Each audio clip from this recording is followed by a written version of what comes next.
Hi, I'm Haley and I'm presenting the history of body positivity and fat acceptance. So just a little introduction, a little content warning. I may speak about fat phobia, ableism, and eating disorders, and please keep discussions respectful and appropriate in the comments.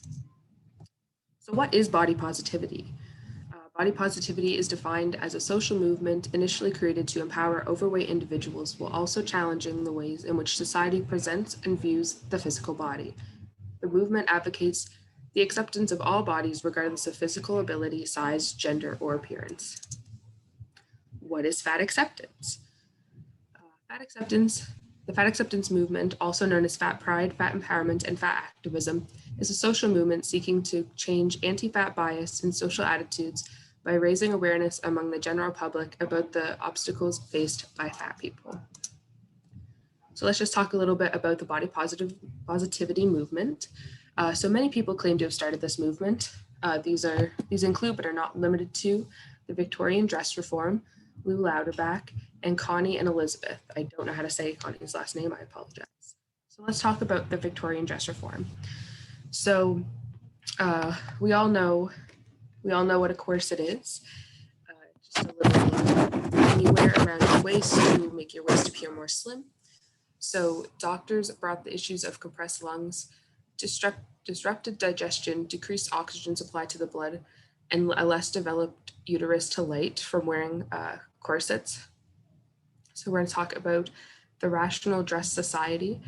They protested against the introduction of any fashion in dress that either deforms the figure, impedes the movement of body, or in any way tends to injure the health.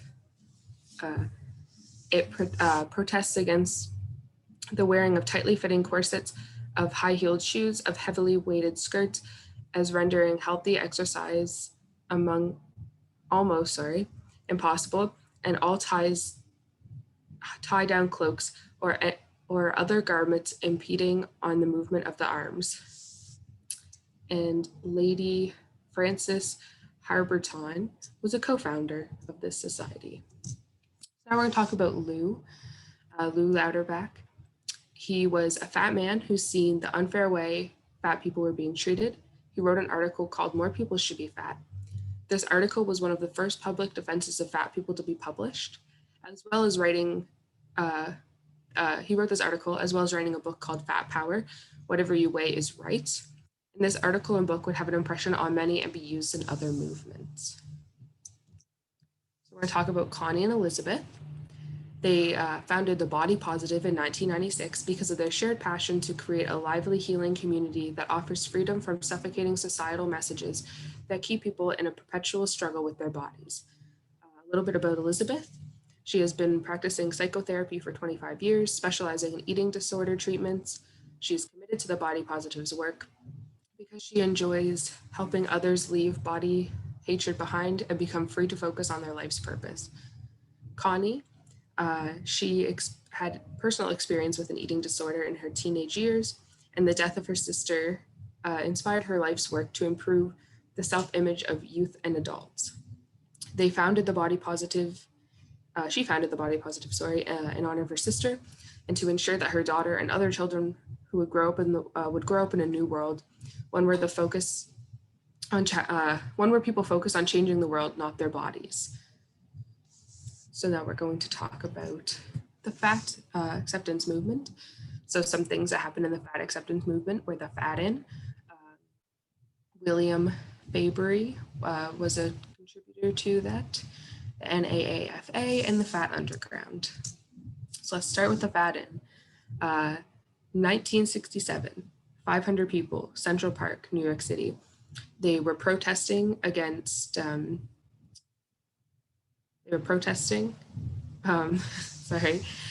they carried signs of protest about like fat phobia and trying to make everybody think that they had to be skinny.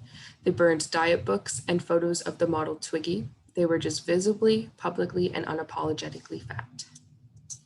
So now we're going to talk about William, or Bill. He was upset because of the way the world was treating his wife Joy. She was a fat woman. He heard about Lou and read his article, More People Should Be Fat. He made hundreds of copies of this article and handed them out to anybody and everybody who would take it. And he started the formation of the first group that addressed the discrimination of fat people, which is the NAAFA. So now let's talk about that. The NAAFA was originally named the National Association to Aid Americans.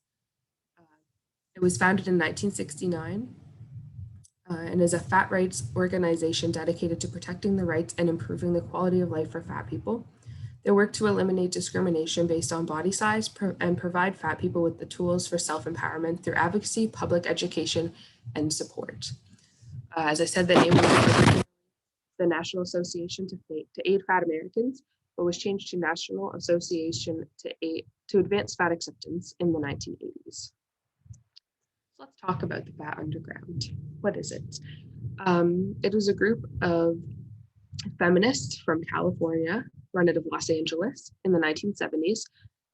They wanted to change discriminatory thoughts and practices in different aspects of society, using the change society, not ourselves ideology. Although other groups at this time did not agree with how aggressive this group was being. A few years after being created, the group released a manifesto titled Liberation Manifesto in 1973. And this manifesto marks the first time there was a public call for unification for fat women and fat people in one common purpose. So here is the fat liberation. I'm just going to read it to you. There's just 7 points here. So 1, we believe that fat people are fully entitled to human respect and recognition. 2, we are angry at mistreatment by commercial and sexist interests.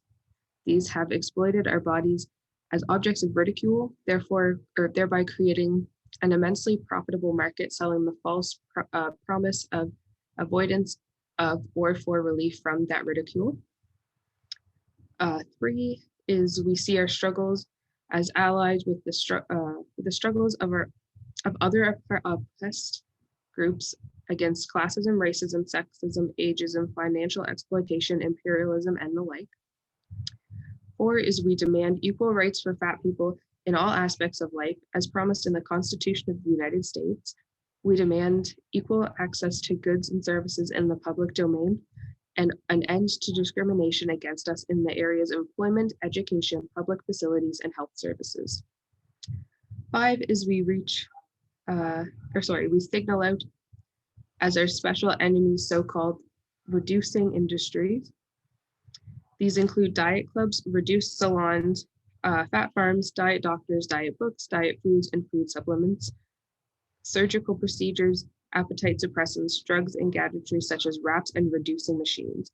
We demand that they take responsibility for their false claims, acknowledging that their products are harmful to the public, and publish long-term studies providing any statistical evidence of their products.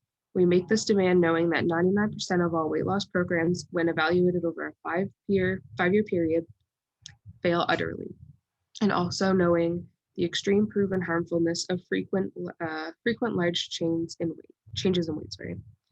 6 is we repudiate the mystified science, which falsely claims that we are unfit.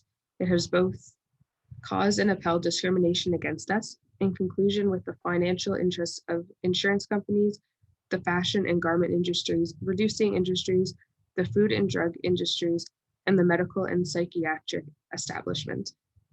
And 7, we refuse to be subjected to the interests of our enemies. We fully intend to reclaim power over our bodies and over our lives. We commit ourselves to pursue these goals together. So that is the Fat Liberation Manifesto. So we're just going to talk about body positivity versus fat acceptance. So when you search hashtag body positivity or BOPO, on social media, it shows where the two movements differ. The hashtag for like body positivity mostly shows pictures of women who are in privileged body types, so thin, white, and cis, although occasionally a bigger body will trend. and only 43% of posts depict larger bodies, which is not representative of the general population. So to test the difference of body positivity and fat acceptance, I went to Instagram. So my personal Instagram, I went to the Explore page and I just typed in body positivity or hashtag body positivity. And the first 50 posts, I just counted the first 50 posts and seen what they were showing in their picture. And some of them you had to read the description to see, but to see what they were mainly showing. So for body positivity, 17 out of the 50 that I looked at depicted larger or fat bodies. 10 out of the 50 were gym posts, weight loss posts, or bodybuilding posts. 2 out of the 50 were ads about workout clothing, vitamins, or waist trainers. 21 out of the 50 were an other category, which I included clothing, food, self-love, eating disorder, and hair. There was quite a few hair ads. So the second one I did was for fat acceptance. So again, out of 50, typed in hashtag fat acceptance. So for fat acceptance, there was 36 out of the 50 were depicting larger bodies. 1 was an ad for clothing. 1 was a gym or workout post, and 11 out of 50 were my other, which included debunking fat and healthy like living things, like just being them. Aging, there was a wedding post, weight, anti-diet, and food. So I've done these a few times and gotten very different results, but that was the first time I did it. Sometimes I just like to go in and just see, like just do the first 50 and just see how it changes and stuff. So that is all I have to present to you guys today. So these are just some resources. Thank you very much for joining us, and feel free to watch our other presentations. Thank you.